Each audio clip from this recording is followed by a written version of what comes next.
I never believed in destiny. Love, to me, was something written beautifully in novels and whispered in late-night songs. It was never some thing that walked into your ordinary Tuesday afternoon while you were holding a cup of bitter coffee and checking your phone for messages that never came. That day, the sky was grey. Over the quiet streets of the city, the air carried a gentle chill, and people moved quickly, lost in their own worlds. I sat by the window of a small cafe, thinking about nothing and everything at the same time. And then she walked in. She wasn't extraordinary in the way movies describe women. No dramatic music played, no slow motion. She simply stepped inside, brushed a loose strand of hair behind her ear, and looked around as if she was searching for something or someone. For a moment, her eyes met mine. It was brief, almost accidental, but something shifted inside my chest. A strange warmth, a quiet recognition. I looked away immediately, embarrassed by how long I had stared. I told myself it was nothing, just a stranger. She ordered tea, not coffee, tea. I don't know why that detail stayed with me. She chose the table beside mine.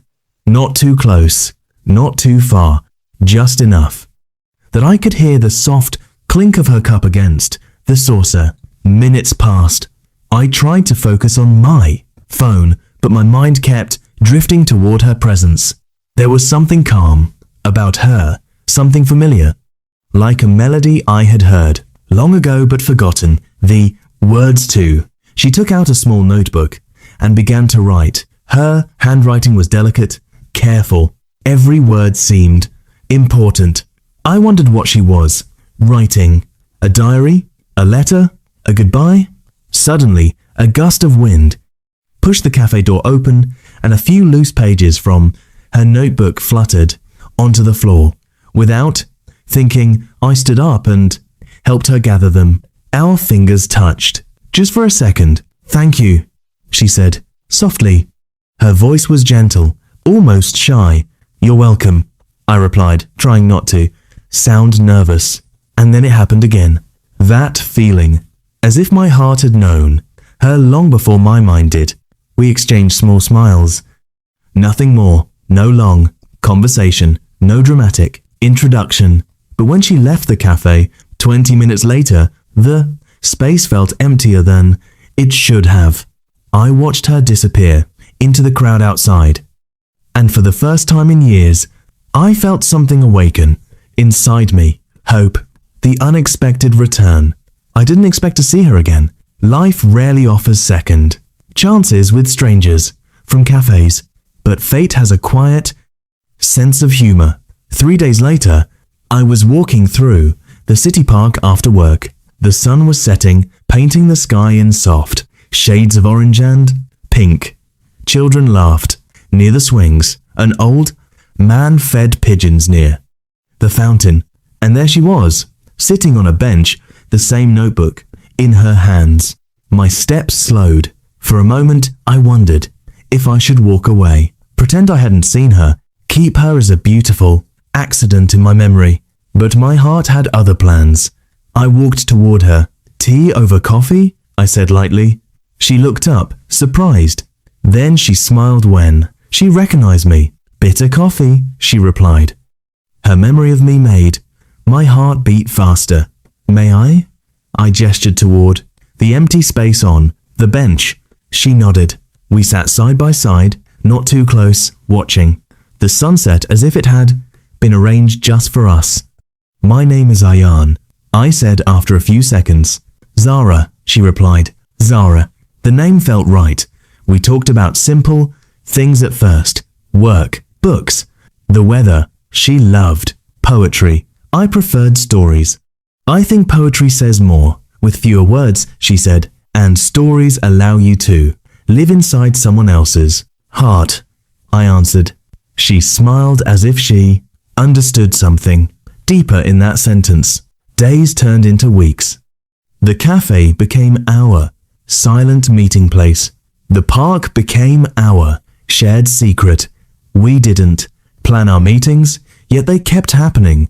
It felt natural, effortless, as if life was gently pushing us toward each other.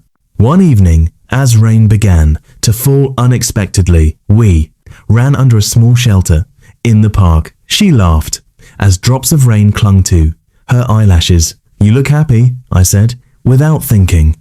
"I am," she replied. Her honesty startled me. "So am I confessed.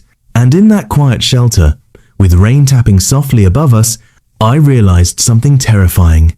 I was falling for her. Not because she was perfect, not because she was extraordinary, but because being near her felt like coming home. Love doesn't always announce itself loudly. Sometimes it grows in silence. Zara told me she had moved to the city recently. She didn't know many people. She liked solitude, but feared loneliness. "I've always believed," she said one night, "that somewhere in the world there's a soul that recognizes yours instantly." I looked at her carefully. "And if you meet them?" She shrugged softly. "You'll feel it." I swallowed, because I had felt it from the very first glance. But fear held my confession hostage. What if I was wrong? What if this connection existed only in my imagination? Weeks later, she didn't show up at the cafe, nor the next day, or the next. Panic began to creep in. I realized how deeply she had woven herself into my routine, into my thoughts, into my heart.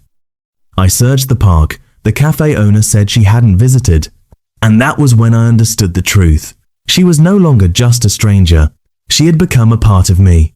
On the fourth day, as I sat alone by the window where we first met, the door opened, and there she was, breathless. "I'm sorry," she said. "Family emergency. I had to leave suddenly." Relief washed over me so powerfully that I almost laughed. "I thought you disappeared," I admitted. She looked at me for a long moment. "I couldn't disappear," she said quietly. "Why?" "Because," she whispered, "my heart wouldn't let me." The world seemed to pause. I reached for her hand, this time intentionally. "Zara," I said, my voice unsteady, "you were just a stranger, until my heart recognized you." Her eyes filled with something warm and luminous. "I recognized you too," she confessed. And in that simple exchange, without fireworks or dramatic music, two souls acknowledged what they had known from the very beginning. Love had arrived quietly, gently, inevitable. She was never just a stranger. She was the missing piece my heart had been searching for all along. And sometimes that is how the greatest love stories begin. With a glance, a touch, and a heart that recognizes its home. Some love stories begin softly. Ours began quietly, but it did not remain simple. After that evening in the cafe, something changed between us. The air felt different. The pauses between our words felt deeper. Our hands lingered longer than before. We were no longer pretending. We were no longer two strangers who happened to meet. We were two hearts that had chosen each other. But love, I learned, is not only about recognition, it is also about courage. A week later, Zara asked me to meet her somewhere different. Not the cafe, not the park. A quiet rooftop overlooking the city lights. The sky was clear that night, stars scattered above us like forgotten wishes. The city below moved restlessly, cars, lights, noise, but up there, everything felt still. She stood near the edge, her hair moving gently with the wind. "You're quiet," I said as I joined her. "I'm thinking," she replied. "About?" She took a breath. "About how fragile happiness can be." Her words unsettled me. "What do you mean?" She turned toward me, her eyes softer than I had ever seen them. "I didn't move to this city just for a new job," she said slowly. "I moved because I needed distance." Distance from what? From a life that was chosen for me. I felt my chest tighten. "My family, they want me to marry someone," she continued. "Someone I've known since childhood. It's been planned for years." The words hit harder than I expected. "And you?" I asked quietly. "I don't love him." The wind grew stronger around us. "But they think love comes after marriage," she said. "They believe stability is more important than feelings." I looked away for a moment, trying to steady the storm inside me. "And what do you believe?" I asked. She stepped closer. "I believe love should feel like recognition." My heart pounded. "Like coming home?" I whispered.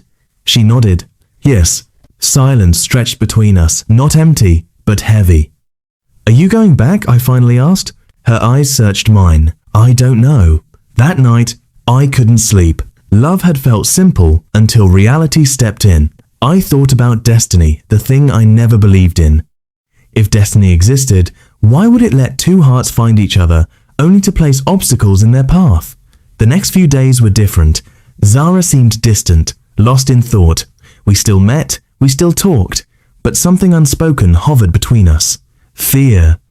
One evening in the park, she said something that broke me quietly. If I have to choose, she said softly, someone will get hurt. I looked at her. And if you don't choose? I asked. She gave a sad smile. Then life will choose for me. Days passed. Then came the call. She had to return home for a week. To talk, she said. I nodded, even though everything inside me wanted to ask her not to go.